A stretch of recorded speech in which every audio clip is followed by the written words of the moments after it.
Hello friends, my name is Krupal Patel. Welcome to my YouTube channel master trader. आज हम सीखेंगे what is stock market.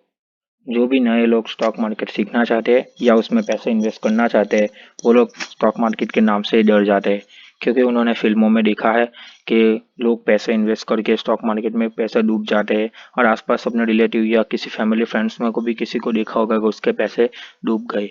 लेकिन जब हम किसी सोशल साइट जैसे कि यूट्यूब, इंस्टाग्राम, फेसबुक वहाँ पे देखते हैं तो लोग दावा करते हैं कि वो लोग दिन का हजारों लाखों रुपए पैसे कमाते हैं। क्या स्टॉक मार्केट सच सच में इतना डरावना है, इतना खतरनाक है? तो चलिए हम सीखते हैं।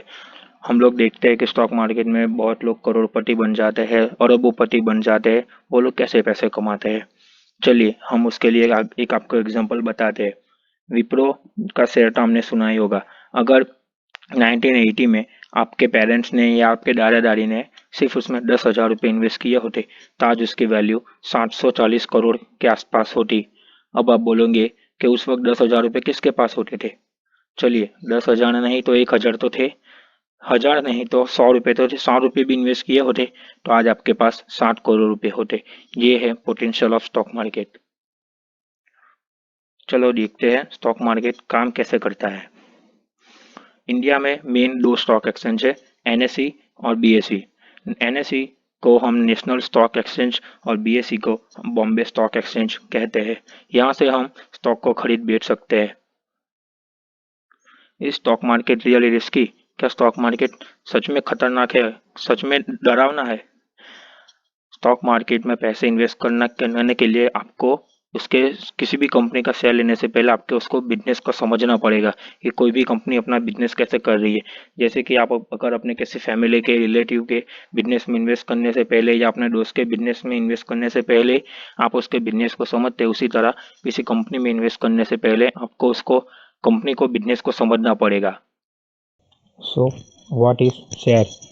जब किसी भी बड़े बिजनेसमैन जैसे कि मुकेश अंबानी, उनको अपने बिजनेस को एक्सपेंड करना है, बड़ा करना है, तो उन्हें पैसों की ज़रूरत होती है। इसके लिए वो इन्वेस्टर्स को बुलाते हैं और उनको पैसे इन्वेस्ट करने के लिए बोलते हैं कि आप हमारे बिजनेस में पैसे इन्वेस्ट कीजिए और इसके बदले में आप हमारी कंपनी की इतनी हिस्सेदारी आपकी। जब वो अपने बिजनेस को एक्सपेंड करते हैं तो बिजनेस के एक्सपेंड होने के साथ साथ उनकी हिस्सेदारी की कीमत भी बढ़ती जाती है।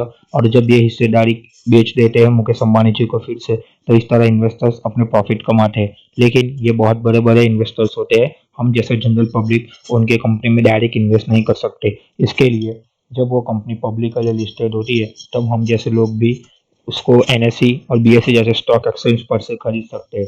जब ये जैसे कि हम लोग इस शेयर से खरीदते हैं तो वो शेयर से जो पैसा होता है उससे उस पैसे से वो लोग अपने बिजनेस को एक्सपेंड करते हैं और उससे मार्केट वैल्यूएशन बढ़ती है। और मार्केट वैल्यूएशन बढ़ने के साथ शेयर की कीमत भी बढ़ती है और इस तरह हमें शेयर खरीद के पैसा मिलता है। अब आप सोच रहे होंगे कि मार्केट वैल्यूएशन और शेयर उसकी प्राइस कैसे डिसाइड होती है। चलिए मान लेते हैं कि किसी बिजनेसमैन के पास कंपनी है, उसकी वैल्यू है 10 लाख। अब वो अपनी पूरी की पूरी कंपनी तो पब्लिकली लिस्टेड नहीं करेंगे। इसके लिए वो अपने सोच लेते हैं कि वो 50% पब्लिकली लिस्टेड कर रहे हैं, जिसकी वैल्यू 10 लाख का 50% 5 लाख गिन लेते हैं, तो उसकी मार्केट वैल्यूएशन होगी 10 लाख। और उनको अगर 10,000 शेयर पब्लिकली लिस्टेड करने हैं तो the value of share will be 5 lakh divided by 10,000। इसके लिए सब शेयर की प्राइस जो होगी वो 50 रुपये होगी। आशा है कि आपको समझ में आ गया होगा कि शेयर की प्राइस और वैल्यूएशन क्या होती है। Listing of company, IPO. पहले किसी भी कंपनी का लिस्टेड करने से पहले उसका आईपीओ आता है, जिसे हम इनिशियल पब्लिक ऑफरिंग कहते हैं। आईपीओ आने के वक्त जब हम कंपनी का आईपीओ खरीदते हैं तो जब वो शेयर मार्केट पे लिस्टेड होगा तब हम उसका शेयर खरीद बेच सकते हैं। How to buy and sell shares. हम किसी भी कंपनी का शेयर्स डायरेक्टली स्टॉक एक्सचेंज से जाके खरीद नहीं सकते। इसके लिए हमें डीमैट अकाउंट की रिक्वायरमेंट होती है। डीमैट अकाउंट हम किसी भी ब्रोकर के पास खुलवा सकते हैं। वो ब्रोकर हमारे बिहाफ पे शेयर मार्केट्स के एक्सचेंज यानी कि एनएसई और बीएसई से जाके शेयर खरीदता है और हमसे पैसे लेता है। इसके बदले में वो हमसे ब्रोकरेज लेता है। डीमेट अकाउंट कुछ नहीं, डीमेट अकाउंट एक तरह का अकाउंट है। जैसे कि बैंक अकाउंट में हम अपने पैसे रखते हैं, उसी तरह डीमेट अकाउंट में हमने जो शेयर खरीदे होते हैं वो हमारे शेयर होते हैं। ब्रोकर दो टाइप के होते हैं, इसके बारे में हम अगले वीडियो में बात करेंगे।